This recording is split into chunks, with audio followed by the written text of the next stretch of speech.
Baik, bismillahirrahmanirrahim. Assalamualaikum warahmatullahi wabarakatuh.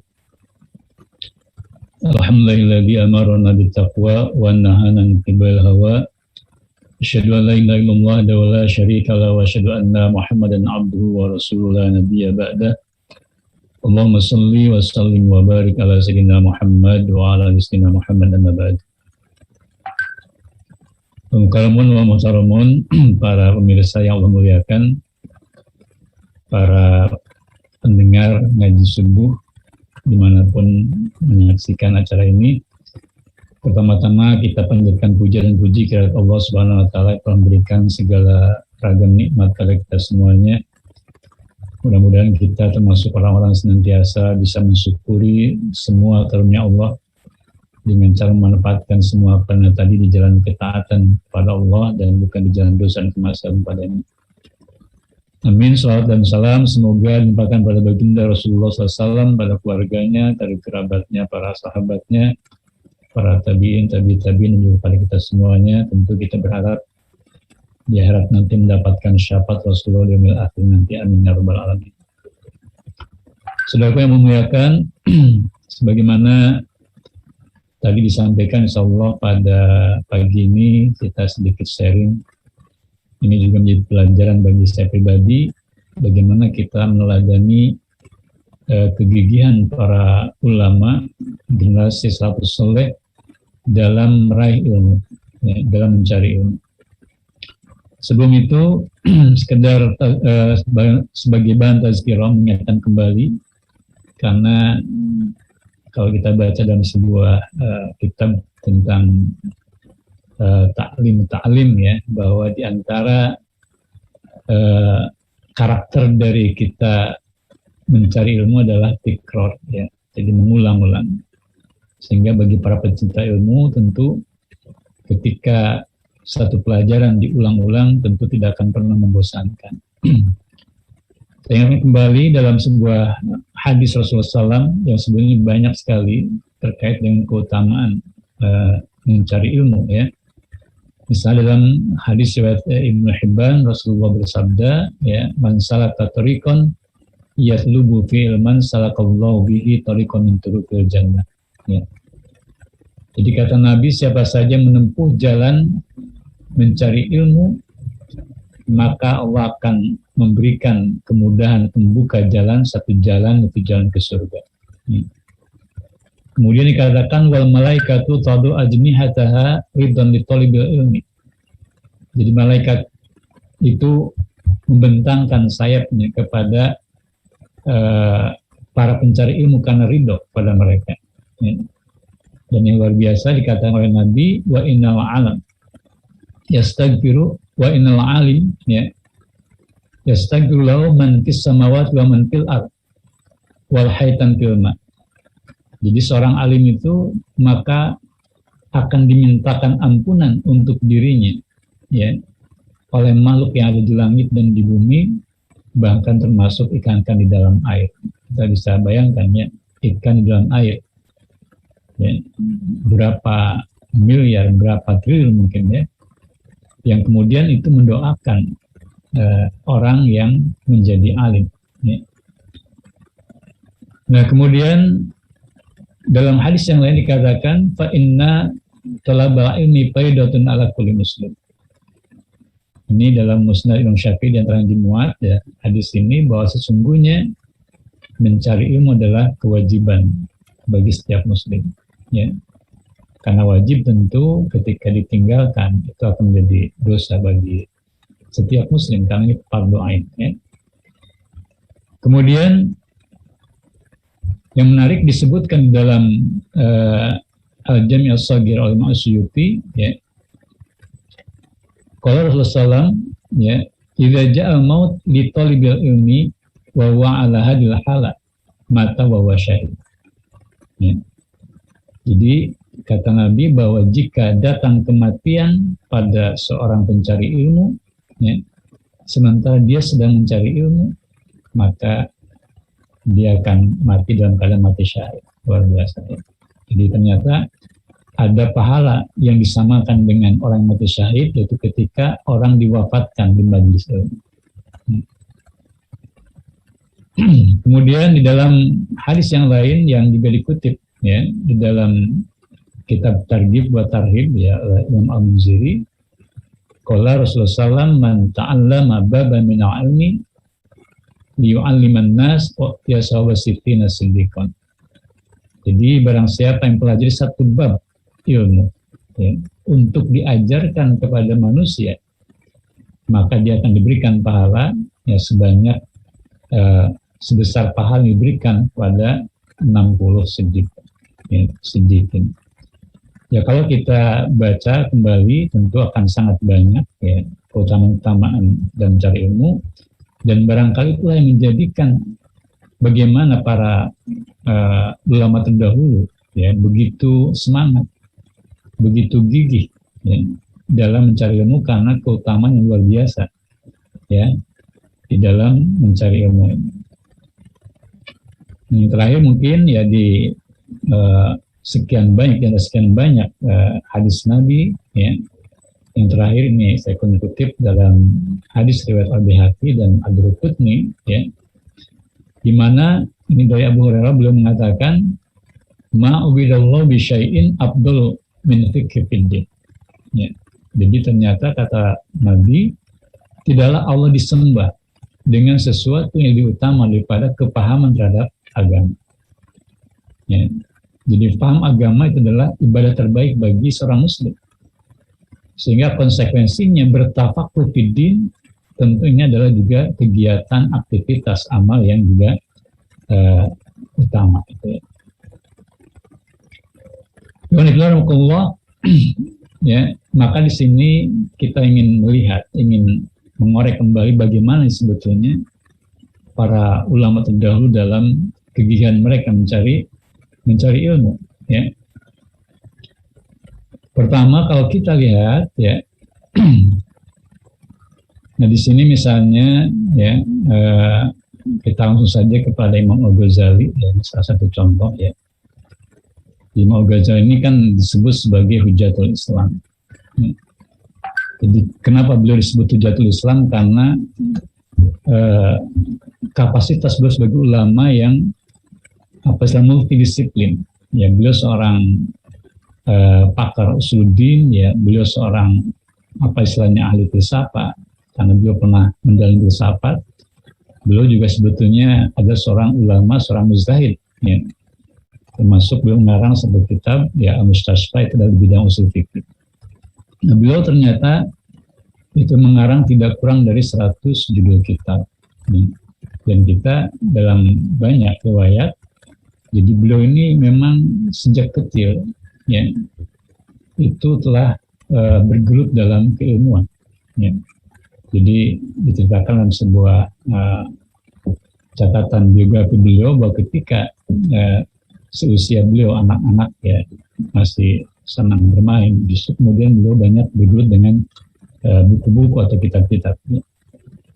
Kemudian kita lihat misalnya Imam Al-Bukhari ya, ini adalah seorang ulama yang tidak asing lagi, ya ulama terkemuka dalam bidang hadis, di mana sebagian ulama sepakat bahwa kitab yang paling sahih setelah Al-Quran adalah Sahih Al-Bukhari. Ya. Nah beliau pun sama, jadi dididik dalam suasana keilmuan yang kental itu sejak kecil. Ya. Bahkan di usia, kan itu wajar di usia 10 tahun, ya itu beliau telah tertarik dengan ilmu hadis. Yang pada ilmu hadis ini ilmu yang sangat rumit, ya, yang sangat sulit dan rumit. Dan beliau ya sejak kecil pula, ya usia bahkan di bawah 10 tahun, ya atau belasan tahun itu beliau sudah berguru kepada banyak ulama besar pada zamannya. Ya. Sehingga dalam usia 16 tahun beliau sudah hafal dan menguasai sejumlah kitab. Nah ini harus dipahami bahwa memang ya beliau ini orang yang sangat cerdas. Bahkan diriwayatkan bahwa satu kali mendengar hadis, satu kali membaca hadis beliau itu langsung hafal gitu.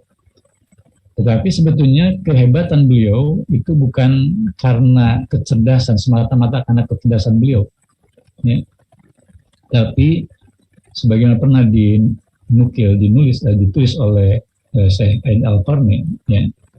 Jadi beliau itu pernah diceritakan dalam biografi beliau itu, bahkan pernah mengulang murojaah ya kitab karya Imam Syafi'i itu sampai 700 kali. Ya. Luar biasa ya. Padahal mungkin 1-2 kali karena kecerdasan beliau akan bisa menghafal kitab tersebut. Tetapi sampai 700 kali. Artinya apa di sini, bagaimana kegigihan beliau, kesungguhan beliau dalam murojaah ya, dalam kemudian meningkatkan sakofat, dalam mendalami sakofat itu luar biasa. Jadi bukan semata-mata karena kecerdasan beliau. Karena itulah wajar pada usia 18 tahun ya, beliau itu sudah mampu menerbitkan kitab pertamanya ya, Qudaya As-Sahabat wa Tabi'in. Kemudian juga bersama gurunya saya Ishaq itu beliau menghimpun 1 juta hadis dari 80.000 perawi ya, dalam satu kitab. Walaupun kemudian ya, setelah disaring secara ketat itu hanya tinggal sekitar 7.000-an hadis. Ya. Nah, jadi itu yang kemudian gambaran betapa kemudian Imam Bukhari sebagai seorang ulama terkemuka dalam bidang hadis, bahwa beliau memang cerdas, ya, beliau ada punya kekuatan daya hafal yang luar biasa, tetapi juga kesungguhan kegigihan beliau dalam belajar itulah yang mungkin menjadikan beliau juga sangat istimewa. Ya. Barakallahu maka bukan hanya saya Bukhari, ya, beliau juga istilahnya mengarang sejumlah kitab, ya, diantara Al-Jami' As-Sahih, ya, kemudian Al-Adab Al-Mufrad, At-Tari' As-Saghir, At-Tari' Al-Awsat, ya, At-Tari' Al-Kabir, kemudian At-Tafsir Al-Kabir, ya, Al-Musnad Al-Kabir, dan lain-lain, itu berjumlah puluhan kitab. Itu sebagai bentuk ya bagaimana kemudian hasil kegigihan beliau dalam mencari ilmu dituangkan dalam karya-karya yang luar biasa. Kemudian pendahulu beliau misalnya Imam Syafi'i ya, yang juga dianggap sebagai bukannya sebagai mujtahid mutlak, tetapi bahkan kotak dasar ilmu ushul fikih ya. Nah, beliau tentu tak kalah istimewa ya, saat berusia 9 tahun itu telah menghafal seluruh ayat Al-Quran. Kemudian setahun kemudian beliau juga mampu menghafal Al-Muwatta karya Imam Malik ya, yang berisi sekitar 1.700-an hadis ya. Nah, di situ yang menarik adalah ketika beliau berguru kepada Imam Malik, maka beliau telah hafal kitab Al-Muwatta ini. Ya, ketika ingin kemudian talaki Al-Muwatta, maka beliau hafal ya sebelum kemudian datang kepada Imam Malik. Nah, ini juga menjadi bukti ya, bahwa beliau bagaimana sungguh-sungguh. Kalau kita mungkin belajar datang aja kepada guru, tapi Imam Syafi'i itu mempersiapkan diri ya, ketika mau talaki Al-Muwatta ya, berguru pada Imam Malik, maka Al-Muwatta tersebut itu telah dihafal sebelumnya ya. Maka di sisi lain kemudian beliau juga bukan hanya Imam Malik, berguru pada banyak ulama yang lain, ya, puluhan ulama, sehingga wajar dalam usia sangat muda, ya kira-kira 15 tahun, bahkan dia telah duduk di kursi sebagai mufti, ya, berfatwa di kota Makkah di usia 15 tahun, luar biasa. Dan tentu kalau kita bandingkan dengan hari ini, ya mungkin tidak akan ada seorang anak muda usia 11 tahun kemudian sudah diberikan otoritas untuk berfatwa. Ya. Nah, jadi sekali lagi mungkin kita beranggapan ya bahwa sangat wajar kalau Imam Syafi'i, Imam Bukhari, Imam Ghazali dan lain-lain itu sebagai ulama besar karena mereka adalah orang-orang jenius, orang-orang yang diberikan kecerdasan luar biasa. Nah, anggapan ini memang tidak salah, ya, tetapi juga tidak semuanya benar. Karena pada aspek yang lain tadi justru kesungguhan itulah yang kesungguhan mereka dalam thalabul ilmi ini yang menjadikan mereka itu menjadi figur-figur yang luar biasa. Tengoklah misalnya jauh sebelum generasi Imam Syafi'i, Bukhari ya, atau Imam Ghazali, kita bisa menengok generasi sahabat. Ya, di antaranya misalnya perawi hadis yaitu adalah Abu Hurairah. Ya. Jadi Abu Hurairah itu jauh sebelum para ulama terkemuka di atas ya belum menghafal hampir seluruh hadis Nabi. Nah, semua itu ya bukan sekali karena kecerdasan Abu Hurairah semata-mata, tapi karena kerja kerasnya beliau. Ya, dia dalam membagi waktu malam menjadi 3. Ya, pertama untuk salat malam, yang kedua untuk menghafal hadis, ya, dan kemudian ya sedikit tidur. Jadi ini adalah kegiatan rutin Abu Hurairah, membagi malamnya untuk salat malam, sedikit tidur, dan kemudian digunakan untuk menghafal hadis. Nah, kemudian kita juga melihat bagaimana generasi setelah mereka tadi ya, di era Imam Syafi'i. Ya. Imam Syafi'i itu punya murid yang juga kemudian menjadi seorang mujtahid, ya, mutlak, itu namanya Imam Ahmad. Imam Ahmad ini itu menghafal, bayangkan dalam sebuah riwayat dikatakan menghafal sebesar 1.000.000 hadis. Ini sesuatu yang mungkin tidak masuk akal untuk hari ini. Ya. Bagaimana mungkin ada seorang manusia bisa menghafal 1.000.000 hadis? Ya. Dan tentu hanya mungkin ulama yang punya kegigihan, kesungguhan, sehingga sanggup menghafal 1.000.000 hadis. Ya, kemudian menulis ya sekian puluh ribu hadis dalam musnadnya. Ya. Kemudian ada Ibnu Hibban yang beliau berguru, ya, termasuk meriwayatkan hadis dari 2.000 ya ulama besar. Bayangkan, gurunya aja luar biasa. Ya. Nah, kemudian ada ulama lain, ada namanya Jarir bin Abdullah, ya, itu pernah pergi ke Mesir selama 1 bulan, itu hanya untuk mencari 1 hadis. Jadi mereka banyak ulama yang melakukan rihlah, perjalanan mencari ilmu, bahkan dengan jarak yang ratusan, bahkan mungkin ribuan mil, bahkan hanya untuk sekedar mencari sebuah hadis. Ya, jadi ini juga luar biasa. Sementara kita hari ini ya di tengah kemudian fasilitas yang luar biasa, ya, ada media online, bahkan kadang-kadang majelis ilmu tersebar di mana-mana, baik yang offline maupun yang online. Ya, masih banyak orang-orang yang justru kemudian malas mencari ilmu.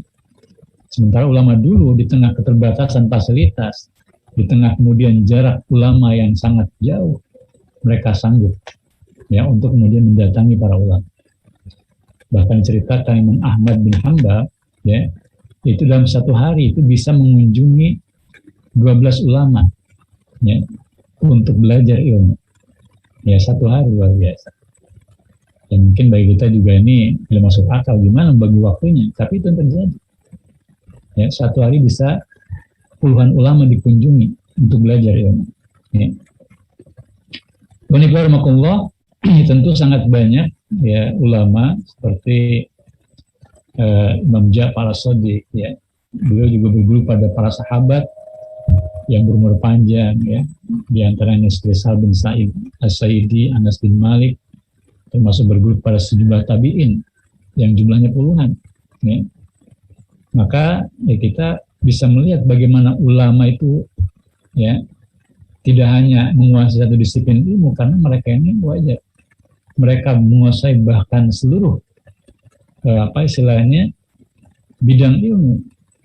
Kenapa? Karena tadi mereka berguru kepada banyak ulama, ya, ke banyak para pakar di bidangnya, sehingga mereka menguasai banyak ilmu, bahkan seluruh ilmu mereka kuasai. Nah, kemudian kita lihat misalnya Imam Malik. Ya, Imam Malik ini juga seorang ulama luar biasa. Ini adalah guru dari Imam Syafi'i. Ya.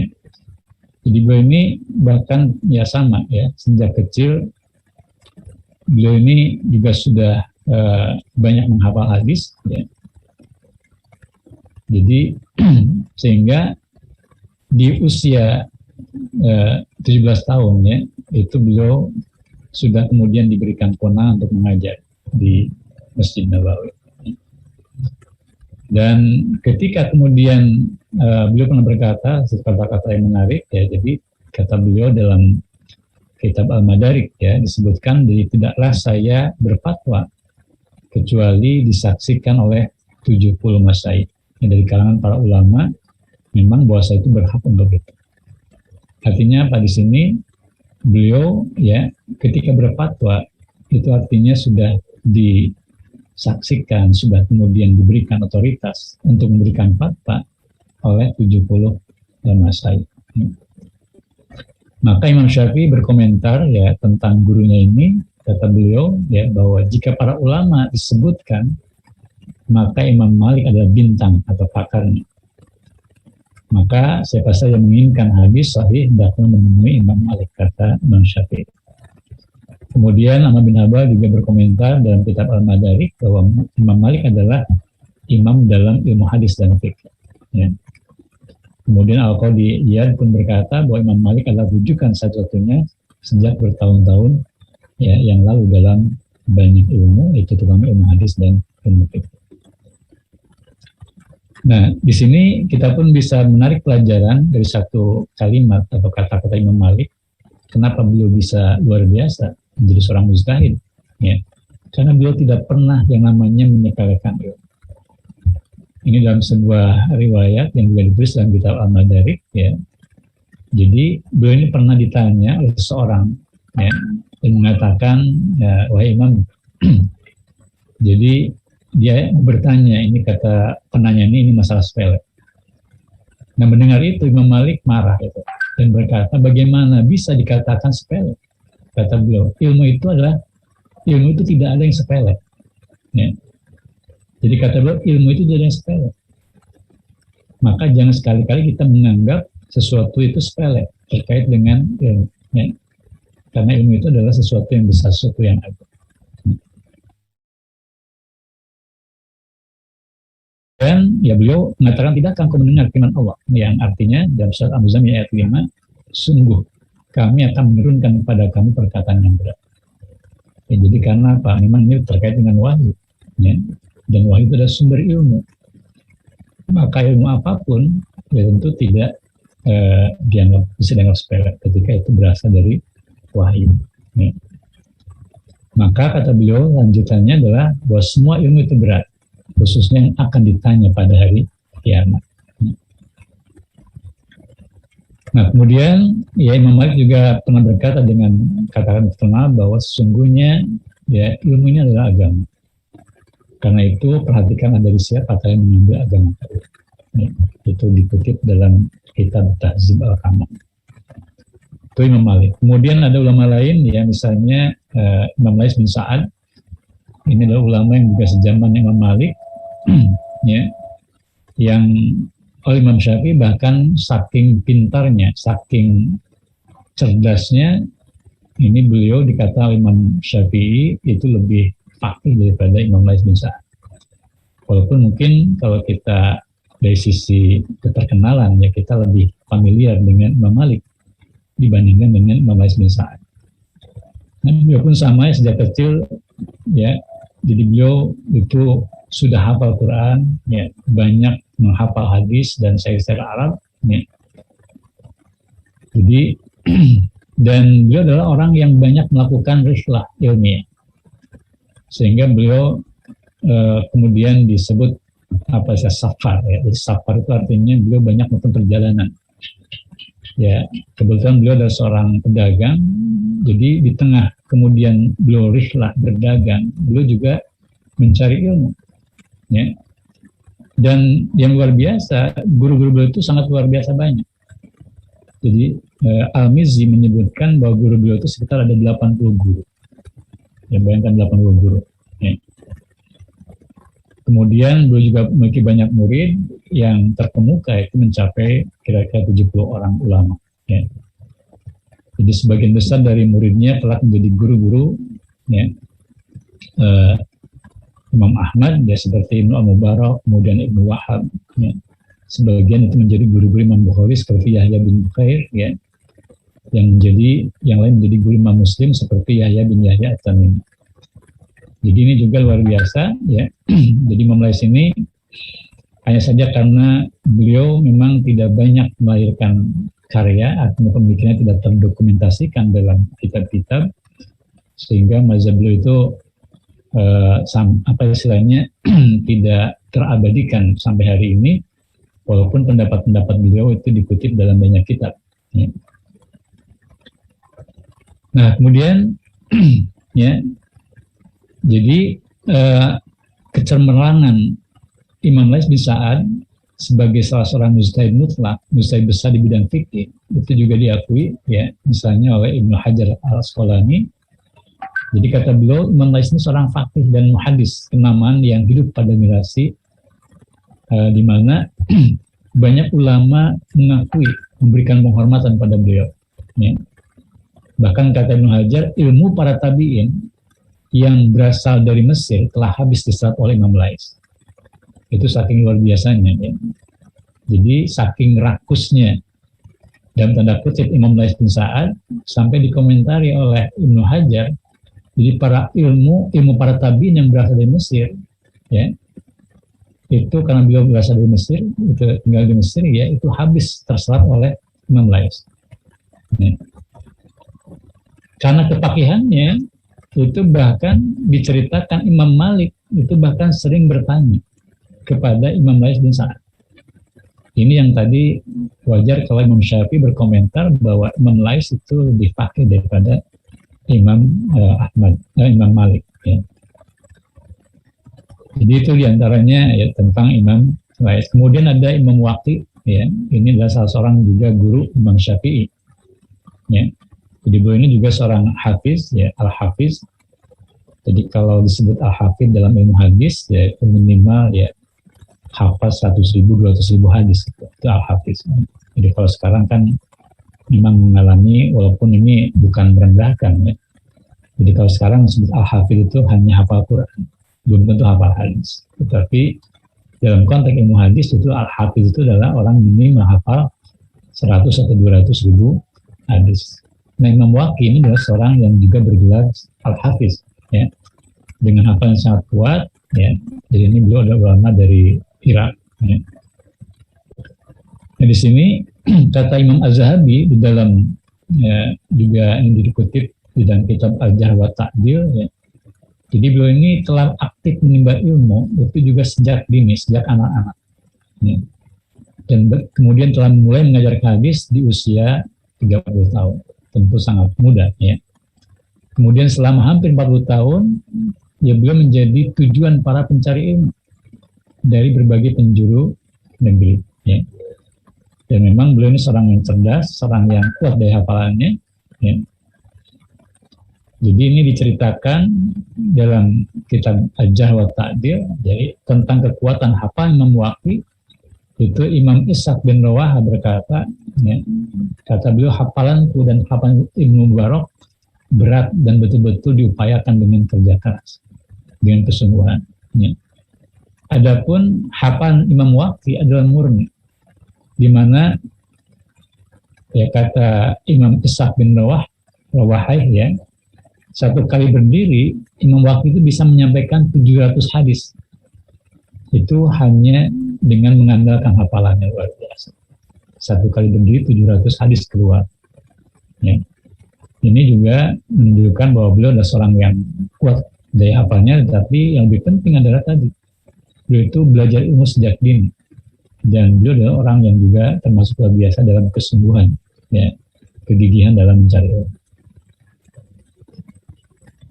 Nah, kemudian Tuhan Rahmatullah, ya. Dan ini juga satu hal yang menarik, ya, ada orang pernah ditanya mengapa Imam Waqi begitu kuat hafalannya, ya. Jadi ternyata juga pengakuan beliau itu bukan semata-mata karena beliau itu orang cerdas, ya. Jadi salah satu rahasianya diungkap oleh pernyataan beliau sendiri, di mana suatu saat ada orang yang bertanya kepada Imam Waqi tentang obat apakah sih yang bisa menjadikan hafalan itu kuat, ya. Maka ia menjawab, jika aku ajarkan kepada engkau, mau kau amalkan? Orang itu menjawab kemudian, ya, demi Allah. Maka kata Imam Waqi, tinggalkan maksiat. Tak ada obat yang mujarab semisal itu, kata beliau. Artinya apa? Artinya kalau kemudian kita ingin kuat hafalannya, ya, maka sekali lagi tinggalkan maksiat, tinggalkan dosa. Berarti Imam Waqi seolah mengatakan, ya, bahwa dosa dan maksiat itu akan menjadikan orang itu sulit untuk menghafal ilmu, menghafal pelajaran. Itu bisa dilihat dalam Muqaddimah Tahqiq Kitab Az-Zuhud karya Imam Waqid.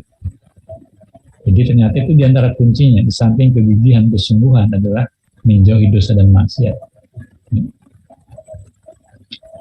Nah ini juga ada sebuah riwayat yang dikutip juga dalam kitab I'anah Talibin, ya. Jadi Imam Syafi'i pernah berkisah. Jadi kata beliau pernah mengadukan kepada Waqid, Imam Waqid, maksudnya guru beliau, Imam Syafi'i, tentang jeleknya hafalanku. Lalu beliau menunjuki aku agar meninggalkan maksiat. Yang beritahu aku bahwa ilmu adalah cahaya Allah. Sementara cahaya tidak mungkin diberikan kepada para ahli maksiat. Padahal Imam Syafi'i kita tahu beliau ini orang yang kuat hafalan. Imam Syafi'i pernah berkata, aku telah hafal Al-Quran itu saat umur 7 tahun. Aku pun telah hafal kitab Al-Muwatta saat umur 8 atau 9 tahun. Ya. Saat berusia 15 tahun, aku pun sudah berfatwa. Ya, itu dalam banyak kitab dinulis seperti itu. Nah, lalu pertanyaan mengapa hafal Imam Syafi'i bisa terganggu? Ya. Saat itu Imam Syafi'i mengadu kepada guru Imam Waqid, jadi aku tidak dapat mengulangi hafalanku dengan cepat. Apa sebabnya? Imam Waqid berkata, engkau pasti pernah melakukan satu dosa. Coba engkau renungkan, kata Imam Waqid pada Imam Syafi'i. Maka Imam Syafi'i kemudian merenung, apa kira-kira dosa yang telah beliau perbuat. Nah ternyata, ia pun teringat bahwa pernah suatu saat melihat tanpa sengaja, ya, jadi melihat betis ya, seorang wanita yang tersingkap ketika wanita itu hendak naik kendaraannya. Ya, luar biasa ya. Ternyata ketidaksengajaan kita melihat Imam Syafi'i ya, maksudnya ya, melihat aurat wanita itu telah menjadikan Imam Syafi'i itu sulit untuk mengulang-ulang hafalan. Maka mungkin inilah yang menjadikan kenapa kita itu ya sulit menerima pelajaran, sulit menghafal, ya kan, mungkin kita banyak maksiat itu ya, nauzubillah ya. Maka di sini sekali lagi memang diantara kunci ya kesuksesan dalam meraih ilmu, di samping tadi kegigihan, di samping mungkin ada faktor kecerdasan, ternyata juga tidak kalah penting adalah di mana kemudian ulama terdahulu adalah menjauhi kemaksiatan pada Allah, yang itu akan menghambat ya proses pembelajaran. Ya. Baik, sementara mungkin itu yang bisa saya sampaikan ya. Sebelumnya banyak kisah-kisah yang luar biasa ya, dimana ini tentu akan banyak menginspirasi kita semua, tapi satu yang penting bahwa sekali lagi kegigihan, jadi kenapa banyak ulama yang luar biasa ya, mereka sekali lagi bukan semata-mata cerdas ya, bahkan ada seorang murid Imam Syafi'i ya, namanya Abdurrahman, yang itu lelet gitu ya, lambat. Tetapi ternyata karena kegigihan beliau, itu ternyata juga belum menjadi seorang ulama. Bahkan mungkin kita pernah membaca ada ulama besar namanya Fudail bin Iyad, yang beliau itu belajar ketika sudah dewasa, mungkin usia 30 tahunan, 40 tahunan gitu. Kenapa? Karena sebelumnya beliau itu seorang preman yang kemudian bertobat. Tapi karena kegigihan beliau dalam belajar, ternyata beliau juga bisa menjadi seorang ulama besar. Ya. Ya, jadi itu mungkin Ustaz Supriyadi yang bisa disampaikan ya. Mudah-mudahan itu sedikit banyak menjadi tazkirah bagi saya pribadi dan juga bagi kita semuanya yang mendengar. Ya. Baik.